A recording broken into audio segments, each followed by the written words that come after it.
Chapter 3 और श्लोक 20।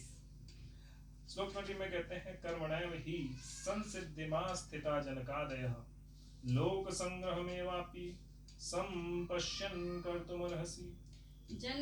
जनक आदि ज्ञानी जन भी आसक्ति रहित कर्म द्वारा ही परम सिद्धि को प्राप्त हुए थे। इसीलिए तथा लोक संग्रह को देखते हुए भी तू कर्म करने को ही योग्य है, अर्थात तुझे कर्म करना ही उचित है। क्योंकि इससे पहले भगवान जी सांख्य योग बता चुके थे, और अभी हम 19 और हम यहाँ 19 के श्लोक नंबर 19 के कंटिन्यूएशन में आए हैं। तो श्लोक नंबर 19 में उन्होंने बताया था कि आसक्ति रहित होकर धर्म के अनुसार अपने कर्तव्य का पालन आप करें, क्योंकि जब आसक्ति रहित होकर आप अपने कर्म को करेंगे तो वो हमेशा धर्मयुक्त होगा, और वो धर्मयुक्त होगा तो वो आपको परमात्मा की प्राप्ति कराएगा। फिर उसके आगे वो कंटिन्यूएशन में ये कहते हैं कि ज्ञानी जन लोग, जनक जैसे, महाराज जनक जैसे, उन्हीं की बात कर रहे हैं ना, सीता जी के पिता। तो राजा जनक जो हैं उनके जैसे ज्ञानी, वो महाज्ञानी थे, उनके बारे में सबको पता होना चाहिए। आई डोंट नो पता है कि नहीं, बट ये कथाओं में तो ये बोलते हैं कि बहुत ज्ञानी व्यक्ति थे। हाँ, उनका शास्त्रार्थ चलता था। तो बहुत ज्ञानी व्यक्ति थे। तो वो कहते हैं कि जनक आदि जैसे ज्ञानी जन भी आसक्ति रहित कर्म द्वारा ही परम सिद्धि को प्राप्त हुए हैं, अर्थात वो राजा थे। जनक जो थे वो राजा थे, कोई सन्यासी नहीं थे।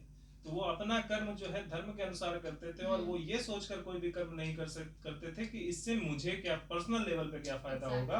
वो ये सोच के करते थे कि इससे सबको क्या फायदा होगा। वो ऐसा नहीं सोचते थे कि ये हमारे 5 गांव के लोग हैं, इनको क्या फायदा होगा, हमारे राज्य के। सबको, प्रत्येक मनुष्य को, प्रत्येक जीव को, प्रत्येक प्रकृति के प्रत्येक अंश को क्या फायदा होगा, उसके हिसाब से वो कर्म करते थे। वो कर्म करते थे और उसके थ्रू वो सिद्धि, परम सिद्धि को प्राप्त हुए। मतलब उनको परम ज्ञान हुआ, या जो भी वो अपने जिस लेवल पे भी पहुंचे, परम ज्ञान तो था ही, तभी तो धर्म के अनुसार कर्म करते थे। और उन्होंने सिर्फ परम ज्ञान ऐसे नहीं कि एक बार उनको ज्ञान हो गया और बस हाँ इट्स ओके अब तो मैं ज्ञानी हो गया, ऐसा नहीं था। परम सिद्धि इज काइंड ऑफ परफेक्शन वही बता रही कि उन्होंने भी अष्टावक्र गीता, अगर आप लोग ने सुना होगा तो अष्टावक्र जी से उन्होंने गीता सुनी थी। तो उन्होंने जीवात्मा के बारे में उनको बताया था कि शरीर पे मत जाओ, आत्मा की बात करो। तो ये अष्टावक्र गीता ने उनको, अष्टावक्र जी ने उनको उपदेश दिया था। और आज एक बात और है कि बहुत आज वो महाअवतार नरसिम्हा मूवी तो बहुत लोग देख रहे हैं, बहुत तालियां बजा रहे हैं, लेकिन उसमें भक्त प्रहलाद ने एक बहुत अच्छा लाइन बोली थी। वो तो किसी ने, मुझे लगता, नोटिस ही नहीं की, किसी ने उसके बारे में बात नहीं की। लोग कह रहे हैं कि वो उनका 12 अवतार जो था, ऐसे लड़ाई करते हैं, वो बहुत मस्त था, और नरसिम्हा अवतार बहुत अच्छा था। ऊपर फोकस ज्यादा था ना, बट एक्चुअली उसमें जब राक्षस लोग प्रहलाद थे ना, प्रहलाद से बोलते हैं कि जब वो गिराने के लिए करते हैं वो वाला, राइट, जब उनको ये बोलते हैं कि तुमको मरने से डर नहीं लगता, कहता तुम मुझे मार ही नहीं सकते। एग्जैक्टली। अब और इसके बारे में मैंने किसी से बोला भी कि उसमें ये एक सेंटेंस था, उसका ये डायलॉग था जिस पे मैं फोकस करना चाहिए था कि मुझे तुम मार नहीं सकते। तो सामने वाले का रिस्पॉन्स पता क्या था?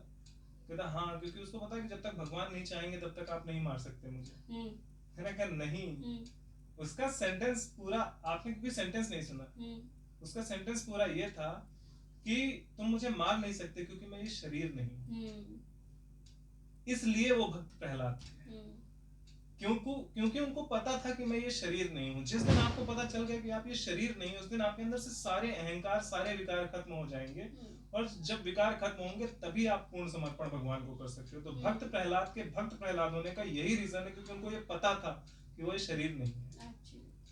ये रीजन था। और सोचो, उस मूवी को बनाने वाले ने, जो इस्कॉन ने बनाई थी, इस्कॉन के बारे में लोग बहुत बोलते हैं कि इस्कॉन ऐसा है वैसा है, लेकिन जिस बंदे ने मूवी बनाई, कहीं ना कहीं किसी को तो ये बात पता थी। मैं कहता हूँ सबको ना पता हो, लेकिन जिसने वो डायलॉग्स लिखे उसको तो ये पता था ना। तो एक भक्त वहां पे इतना बड़ा बैठा हुआ है, लेकिन हम ना उस चीज को ना सुन के वो सुन रहे हैं जो अंट बातें लोग बता रहे हैं। इसमें एक चीज और है, पता है क्या? तुमने वहां पर ये मतलब निकाला इसलिए क्योंकि तुम जीवात्मा को जानते हो, उसके बारे में तुम्हें ज्ञान है। बट जिन लोगों को ज्ञान नहीं है, बट जिनको भगवान के बारे में ज्ञान है वो ये मानेंगे कि क्योंकि प्रहलाद ऑब्वियसली भक्त तो थे, तो उनको ये पता है कि उनके अलावा और कोई मारे, जो जिन्होंने पैदा किया वही मार सकते हैं। तो वहां पर उन लोगों की जो थॉट है वो ये होगी। थॉट तो ये तब होगी जब वो ये बोलेंगे। उन्होंने सेंटेंस खत्म नहीं किया कि तुम मुझे नहीं मार सकते। हाँ। उन्होंने उसके बाद ये लाइन भी बोली कि मैं ये शरीर नहीं हूँ। तो तुम आधा के बोली थी ना, इसलिए मैं बोल रहा हूँ। नहीं सुना तुमने? मैंने वो चीज सुन के ना मुझे लगा कि ले भाई ये लाइन बोल दी। मैं वो बच्चे को, एक बच्चा था, हाँ। तो मैं उसको कुछ समझाने लगी थी, तो शायद वो लाइन जब मैंने सुनी, मैंने कहा भाई ये तो बिल्कुल एब्सोल्यूट बना रहे हैं। मतलब मुझे उम्मीद नहीं कि मूवीज में ये लोग इतनी परफेक्ट बात बोल जाए। आई थिंक हाँ। बट ये बात उन्होंने बोली। हाँ। जब वो गिराने वाले थे, तुझे डर नहीं लगता कि हम तुझे मार देंगे? तो कहता तुम मुझे मार ही नहीं सकते। हाँ।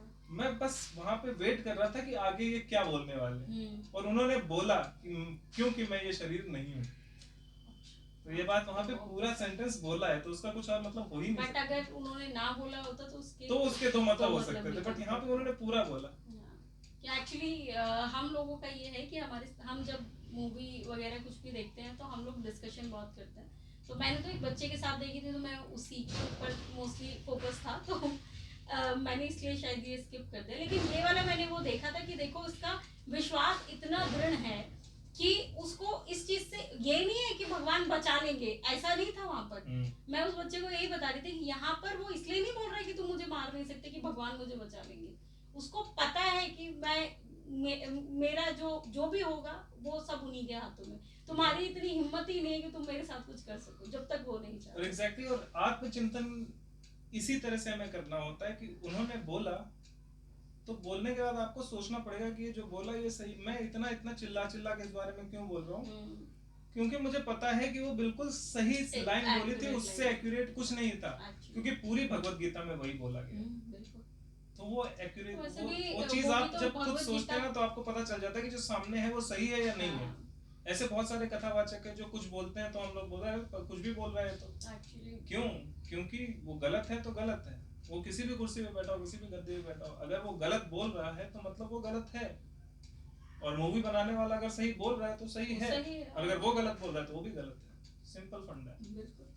तो ये है कि जब आप खुद सोचेंगे तो आपको पता चलेगा कि धर्म क्या है, तभी आप धर्म के अनुसार आचरण कर पाएंगे। तो हम कहाँ से यहाँ पहुंचे थे धर्म पे? एक्चुअली पूरी भगवत गीता ही धर्म पे, लेकिन इस श्लोक में कहाँ से पहुंचे थे? जन का आदि ज्ञानी जन भी आसक्ति रहित कर्म के द्वारा ही परम सिद्धि को प्राप्त हुए, परफेक्शन को प्राप्त हुए हैं। क्योंकि उन्होंने किसी भी चीज में आसक्ति नहीं दिखाई, कोई भी कर्म अपने फायदे के लिए ना करके संपूर्ण विश्व के, संपूर्ण सृष्टि के फायदे के लिए वो कर्म करते रहे। और ऐसा जो कर्म होता है वही धर्म होता है। तो उस धर्म को करते करते अब वो कंटिन्यूअस अपनी लाइफ टाइम उस धर्म को करते रहे तो परम सिद्धि को प्राप्त हुए, अर्थात परफेक्शन को प्राप्त हो गए। उन्होंने परफेक्शन कर लिया, इतनी दिन से करना तो परफेक्ट हो गया, फिर उनसे गलती होने के चांसेस खत्म। और दूसरा, किसी भी लेवल पे उन्होंने ये सोचा नहीं कि मैं परफेक्ट हूँ। एग्जैक्टली नहीं। तो अब हम उस पे आते हैं कि जो हम पहले बोल रहे थे कि वो कैरेक्टर बन जाए। उसे इंद्रिय संयम और इंद्रिय निग्रह वाला जो केस था, तो वो धर्म के अनुसार आचरण करते रहे, लोगों के वेलफेयर के लिए काम करते रहे, सृष्टि के वेलफेयर के लिए काम करते रहे, और करते करते करते करते वो उनका कैरेक्टर बन गया। अब वो उसके अलावा कुछ कर ही नहीं सकते। This is called perfection. तो वो उनके कैरेक्टर में आ गया, उससे ज्यादा वो कुछ नहीं कर सकते। उसी को परम सिद्धि बोलते हैं। बहुत सारे लोग परम सिद्धि को सोचते हैं कि अब जादू आएगा, आज से ये करेंगे, मैं सबके मन की बात जानना चालू कर दूंगा। हाँ, किसी की बात, किसी का फ्यूचर बता देंगे, या हो सकता है हम उड़ के यहाँ से अमेरिका पहुंच जाए। दैट इज नॉट परम सिद्धि। परम सिद्धि मींस परफेक्शन। तो जिस काम को आप कर रहे हो उस काम को इतने अच्छे से आप करने लगे कि अब आपको उसके बारे में सोचना नहीं पड़ता। वो एफर्टलेस तरीके से होता है कि आप धर्म करते करते करते करते उसमें इतने वेल वर्स्ड हो गए हो कि आपको सोचना नहीं पड़ता। आप करते ही धर्म हो, आपका कैरेक्टर बन गया है। आपको कोई आके अलावा कुछ ना कर ही नहीं सकते, वो आपसे होगा ही नहीं। एग्जैक्टली। जैसे कुछ लोग बोलते हैं ना कि कोई डांसर है, कोई सिंगर है, कोई एक्टर है, कोई बिजनेसमैन है, यार मेरे से यही होगा और कुछ होगा ही नहीं। तो वही है, जब आप धर्म को इतने ज्यादा टाइम तक फॉलो करते हो तो वो आपका कैरेक्टर बन जाता है, और उसके अलावा आप कुछ कर ही नहीं सकते, आप वही कर सकते हो। और दैट इज कॉल्ड परफेक्शन। अगर धर्म में आपका परफेक्शन हो गया तो और क्या चाहिए? उससे ज्यादा तो कुछ होता ही नहीं है। तो वो परम सिद्धि को प्राप्त हुए थे। भगवान कृष्ण अर्जुन को बता रहे हैं कि आसक्ति को त्याग कर कर्म करते हुए जनक जी भी परम सिद्धि को प्राप्त हुए थे। इसलिए तथा लोक संग्रह को देखते हुए भी तू कर्म करने ही योग्य है, अर्थात तुझे कर्म करना ही उचित है।